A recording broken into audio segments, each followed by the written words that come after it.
ذوالفقار علی بھٹو پاکستان کے واحد سیاستدان ہیں جو ضیاء جنتا کے ہاتھوں شہید ہونے کے 4 عشروں بعد بھی ملکی سیاست میں ایک طلسماتی کردار کے طور پر زندہ ہیں۔ اس عرصے میں ملکی سیاست واضح طور پر بھٹو حامی اور بھٹو مخالف کیمپوں میں بٹی رہی۔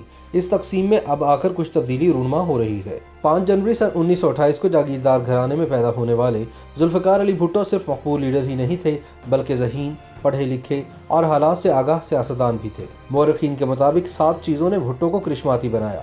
پہلا یہ کہ بھٹو سے پہلے عام آدمی سیاست میں غیر مؤثر یا غیر فعال تھا۔ سیاست پر جاگیردار چھائے ہوئے تھے، متوسط طبقے کا کوئی کردار نہیں بنتا تھا۔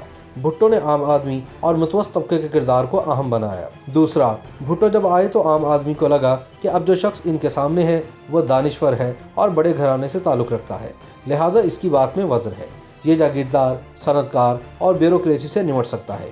اس سے قبل وہ سمجھتا تھا کہ ان قوتوں سے کوئی نہیں نمٹ سکتا، لہٰذا عام آدمی وہ کسان ہو یا مزدور بھٹو کے پیچھے ہو لیا۔ تیسرا، بائیں بازو کی تنظیمیں سرگرم ضرور تھیں لیکن جاگیرداروں اور نوکرشاہی کے گٹھ جوڑ کی وجہ سے وہ سیاست کے نظام کو بدلنے میں ناکام رہیں۔ کوئی قداور اور بااثر شخصیت ان کے ساتھ نہیں تھی۔ جب بھٹو کی شکل میں روایتی سیاسی بنیادوں کو للکارنے والا ایک بااثر متبادل ابھرا جو سوشلزم کا نعرہ بھی لگا رہا تھا تو انہوں نے اس متبادل کی حمایت کی۔ چوتھا، حکمران طبقے کے لوگوں کو محسوس ہوا کہ بھٹو اتنا زیادہ جانتا ہے کہ ایوب خان جیسا بندہ بھی اس کی بات پر چلتا ہے۔ یہ اعتراف امریکیوں نے اپنی رپورٹس میں بھی کیا۔ پانچواں، پاکستان کی سیاست میں انڈیا سے دشمنی اضافی مارکس رکھتی ہے۔ اس کا اظہار بھٹو نے سن 1965 کی جنگ اور بعد میں معاہدہ تاشقند کے موقع پر برملا اور اونچی آواز میں کیا، لہٰذا وہ اس حلقے میں بھی قابل قبول لیڈر بن گئے۔ چھٹا، نہرو کی طرح بھٹو بھی شاہکار گھرانے سے تعلق رکھنے والے دانشور اور سوشلسٹ نظریات کے حامی سیاستدان تھے۔ دونوں رہنما حکمران طبقے کے لیے بھی پرکشش بنے اور دونوں کو عوام سے بھی بے پناہ محبت ملی۔ نہرو اپنے علم و دانش کی وجہ سے بیک وقت سیاستدانوں، نوکرشاہی اور فوج پر حاوی رہے۔ بھٹو کے لیے بھی یہی سمجھا جاتا ہے۔ 7ویں وجہ یہ تھی کہ بھٹو نے ملک کے حکمرانوں کو یہ بھی دکھایا کہ عوام کس طرح سے ایک طاقت ہے۔ بقول ایک پرانے جیالے کے، بھٹو صاحب نے وڈیروں اور حکمران طبقے کو عوام سے ڈرا کر رکھا اور وہ اس ڈر میں آ بھی گئے۔ بھٹو خطرہ مول لینے والے سیاستدان تھے، بیک وقت متضاد طبقوں کو اپنے ساتھ جوڑنے میں کامیاب ہوئے جس نے انہیں کرشماتی رہنما بنا دیا۔ وہ جمہوریت پسند تھے، سیکولر بھی، لیکن ضرورت پڑنے پر اسلام پسندوں کو بھی گلے لگا لیا۔ ان کثیر اور متضاد کرداروں کی وجہ سے کوئی بھی پاکستانی لیڈر اس طرح نہیں ابھر سکا۔ سیاست میں بڑے بڑے جلسے جلوس، لمبی تقاریر بھٹو کا سٹائل تھا ہی، لیکن عادات و اطوار میں بھی مخصوص سٹائل تھا۔ ان کی چال ڈھال، کپڑے پہننے کا سلیقہ، بات چیت اور تقریر کا انداز بعد میں کئی سیاستدانوں بشمول ان کے مخالفین نے اپنانے کی کوشش کی۔ بعض سیاسی رہنماؤں نے بھٹو کی تقاریر کی ویڈیو کیسٹس حاصل کر کے باقاعدہ ان کی نقل کرنے کی بھی کوشش کی۔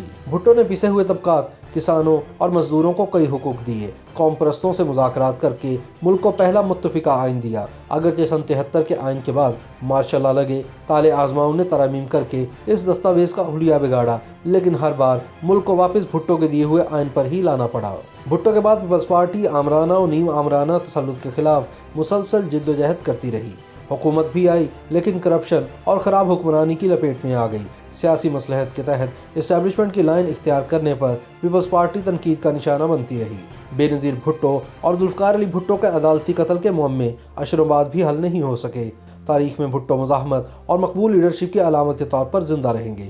پیپلز پارٹی اب بھٹو کی بجائے بے نظیر بھٹو کے ورثے کو مانتی ہے۔ بھٹو دور کے جیالے مر کھپ گئے یا بوڑھے ہو گئے یا حالات نے انہیں لا تعلق بنا دیا۔ پیپلز پارٹی اب بھی ملکی سطح پر ایک سیاسی قوت ہے، لیکن اس کی پالیسیوں سے لگتا ہے کہ یہ اپنی بقا کی جنگ ہی لڑ رہی ہے۔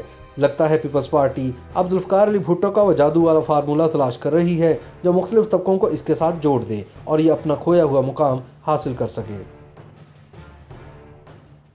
YouTube پر گوگلی نیوز دیکھنے کے لیے youtube.com کی سرچ بار میں googly news T V type کریں۔ گوگلی نیوز کے پیج پر سرخ رنگ کے سبسکرپشن والے بٹن پر کلک کرنا نہ بھولیے۔ YouTube پیج پر اپلوڈ ہونے والی ویڈیوز سے باخبر رہنے کے لیے بیل آئیکن پر کلک کیجیے۔ آپ کو ہر نئی ویڈیو کے بارے میں نوٹیفیکیشن موصول ہو جائے گا۔